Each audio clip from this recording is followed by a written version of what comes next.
आशुतोष, ये सवाल सीधा ये है, धर्म के नाम पर सहूलियत की राजनीति काम पर यह काम हो गया है क्या शुरू? देखिए संदीप, आज मुझे वाकई में बहुत अफसोस हुआ जब मैंने अश्विनी शाही जी को सुना और साथ ही साथ ए.के. वाजपेयी जी को सुना। मुझे आज वाकई में दिल से बड़ी तकलीफ हुई है कि जो जो काम राजस्थान के अंदर एक दलित नेता के साथ किया गया है, उसकी सिर्फ निंदा करके और उसको दूसरे तरीके से उसको जस्टिफाई करने की जो कोशिश की गई है, मैंने कम से कम अश्विनी शाही जी से और कम से कम ए.के. वाजपेयी जी से इस बात की उम्मीद नहीं की थी। ये दरअसल अब वाजपेयी जी क्या कह रहे हैं? वाजपेयी जी कह रहे हैं 80% सनातन। अरे भाई, आपने कभी किसी दलित को, किसी दूसरे जाति के लोगों को जाने के बाद आप गंगा जल छिड़कते हुए देखा था क्या? ऐसा क्यों होता है कि दलित कोई दलित ये काम नहीं करता है, कोई ओबीसी ये काम नहीं करता है? इस पर भी चर्चा कभी होनी चाहिए, नहीं होनी चाहिए? और सनातन जो है, सनातन की एक ही परिभाषा है। गोवा के अंदर सनातन की परिभाषा अलग हो जाती, नागालैंड में सनातन की परिभाषा अलग हो जाती, तमिलनाडु में सनातन की परिभाषा अलग हो जाती, केरल में अलग हो जाती, क्योंकि इन सारे इलाकों में भारतीय जनता पार्टी के खुद के लोग जो हैं वो बीफ खाने को और बीफ को बेचने को जस्टिफाई करते हैं। हाँ, केंद्रीय मंत्री की बेटी रेस्टोरेंट चला रही थी जहां पर बीफ परोसा जा रहा था। बिल्कुल।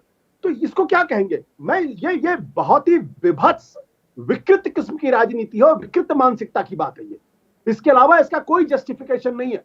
यही कारण था कि बाबा साहब अंबेडकर को अंत में उन्हें कहना पड़ा कि मैं पैदा तो हिंदू धर्म में हुआ, लेकिन मैं मरूंगा हिंदू धर्म में नहीं। नहीं, इसमें वीडियो एविडेंसेस की भी बात जुड़ जाती है आशुतोष। चितरंजन पार्क के वीडियो को फैब्रिकेटेड कह दिया जाता है कि नहीं नहीं, ये तो फैब्रिकेटेड है। अभी भी जोर दे रहे हैं अश्विनी शाही कि वो महुआ मोइत्रा किसी विवाद में फंसी हुई थी, उससे ध्यान भटका रही है।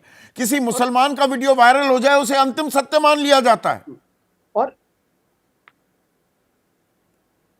संदीप, एक बात तो आपने ध्यान नहीं दिया। आप जिस नेगी की बात कर रहे हैं, जो एमएलए बन गए हैं, चुनाव के दौरान प्रधानमंत्री जी ने उनके पैर छुए थे। आपको ध्यान है कि नहीं ध्यान है?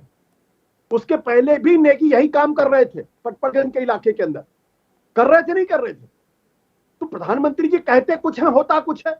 मैं ये मानने को तैयार नहीं हूं कि प्रधानमंत्री जी अगर कोई चीज कह दें और भारतीय जनता पार्टी के नेता उस पर उसका पालन न कर, अगर न एक नेता को अगर पार्टी से बाहर कर दिया जाएगा, सिर्फ एक ज्ञानदेव आहूजा को अगर पार्टी से इमीडिएटली निकाल दिया जाए, तब तो मैं मानूंगा कि भारतीय जनता पार्टी। ऐसे में एक आखिरी सवाल, थोड़ा 30 सेकंड का ही जवाब चाहूंगा आशुतोष। क्या ये शेर की सवारी हो गई है? ये सनातन की जो सवारी भी की जा रही है, कोशिश की जा रही है, ये शेर की सवारी।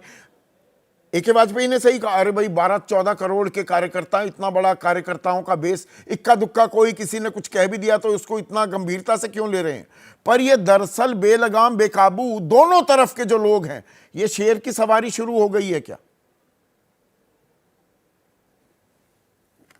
संदीप, पहली तो वाजपेयी जी को समझना चाहिए कि 80% सनातनियों की बात नहीं हो रही है, सिर्फ 14-15% सनातनियों की बात हो रही है, सिर्फ, जिसमें दलित और ओबीसी नहीं है। मैं ईमानदारी के साथ कह रहा हूं, पूरी मजबूती के साथ उसको कहता हूं, मैं हर प्लेटफॉर्म पे कहता हूं। यह बात वाजपेयी जी और अश्विनी शाही जी जितनी अच्छी समझ लें, जितनी जल्दी समझ लो, उतना बेहतर होगा। तमिलनाडु के अंदर जहां डीएमके के लोगों ने बयान दिया था, खंडनीय, निंदनीय है। पर तमिलनाडु का हिंदू अलग तरीके से सोचता है, केरल का हिंदू अलग तरीके से सोचता है, गोवा का हिंदू अलग तरीके से सोचता है। वो अश्विनी शाही और ए.के. वाजपेयी जी की तरीके से नहीं सोचता है। ठीक है, इसलिए कृपया करके 80% हिंदुओं की बात मत करिए। तो मतलब यहां पर गलत नैरेटिव गढ़ा जा रहा है क्या, और हम गलत राह पर भी जाते दिख रहे हैं क्या? देखिए, सनातन की अपनी जगह है, निजी आस्था, सबको अधिकार है अपनी आस्था, वो जिस तरह से निभाना चाहता है, उसमें किसी का अपमान भी नहीं किया जाना चाहिए। पर ये राजनीति का जो ये बब्बर शेर है, ये गलत दिशा में हमें बेकाबू होकर तो नहीं ले जा रहा है? इस बारे में सोचिएगा।